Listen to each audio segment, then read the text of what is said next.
So in this introduction to designing, the first task is for you to do a quick starter trying to do horizontal lines.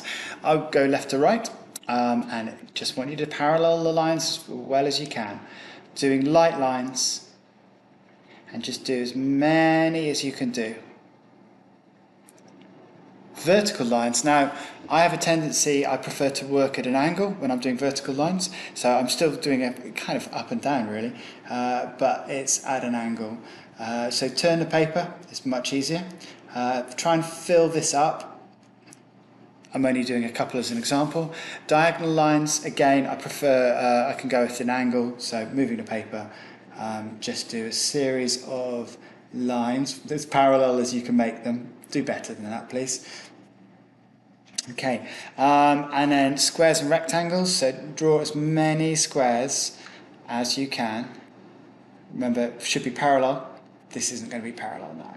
So just do a mix of different squares, making a nice pattern. Just make it up as you go along. I mean, if you do a thin rectangle here, suddenly you've got square here. Do light lines so you can go over it. Again, fill up the whole space. 90 degrees angles, so we know that 90 degrees is going to be this, but basically just do lots of different 90-degree angles, so L shapes. And of course you can go the other way as well. So make an interesting pattern. I want this page to look pretty, all right? Ellipses and circles. Now, we're going to look at creating in a moment, but ellipses, so a full circle, imagine there's a square around it. An ellipse would be a squashed circle. So just do lots of circles, nice and neatly, maybe some big circles, maybe a couple of ellipses. Oh, I've drawn a planet. Anyway, so fill up that page. Make sure you put the date up here, and also make sure you have your name at the top. Okay, I'll see you in the next lesson. Okay, so you're going to be given an object to draw, and what you're going to do is you're going to try and draw it in 3D. So the object you're probably going to be given is going to be a candle, and I want you to try and draw a 3D box and then try and fit in your candle. So this is a little bit advanced. If you're able to do that, that's great.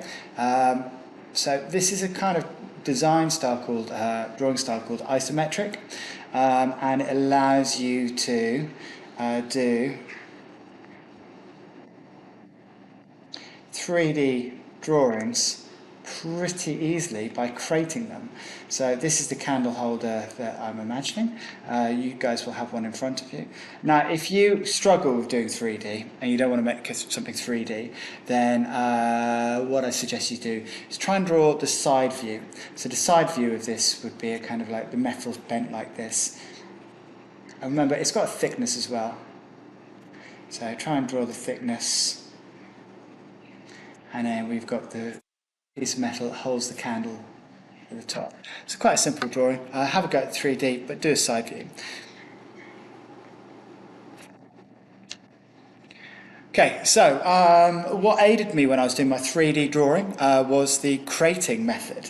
So the crating method, the examples are given here, and in each box you're going to copy what is here. So the first one is ellipses. Now, if I draw a small square, let's make it a bit of a rectangle so it's not a perfect circle. If it was a perfect square, it'd be a perfect circle. And what I'm going to do is I'm going to do corner to corner. And it's like I'm going to draw the Union Jack. Okay. Now I do an arc around. Again, I'm going to move the paper slightly. Sometimes moving the paper is easier than moving yourself.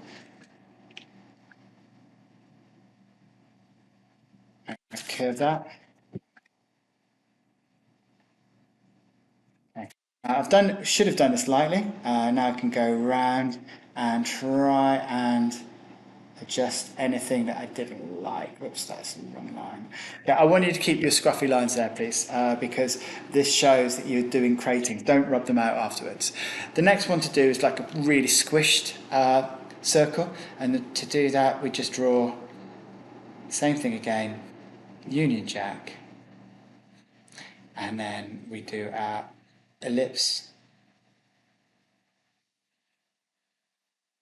in our circle, sorry, in our square. Okay, next, kite. Now, I'd like you to freehand this, please. If you really struggle, it's okay for you to use a ruler, but freehand is much quicker than using rulers. So I'm going to draw a rectangle, and then I'm going to find the halfway line, and then it looks like it's about a third up, and a third up.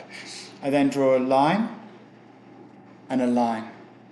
So this is the structure lines, even though I've created it, and now I'm going to join up the corners. Again, really light lines, please.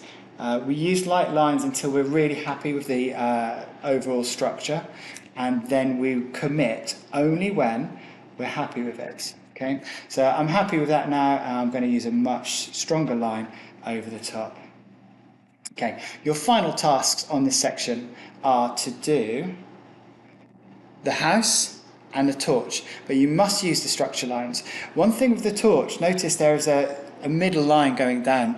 Now that's a line of symmetry. Now I know you've done this in art before, so on this page here, I would like you to draw the rectangle.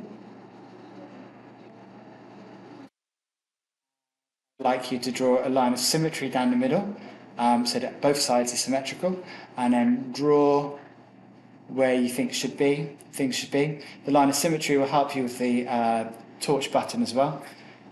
So just build it up slowly, and then do the same with the house here.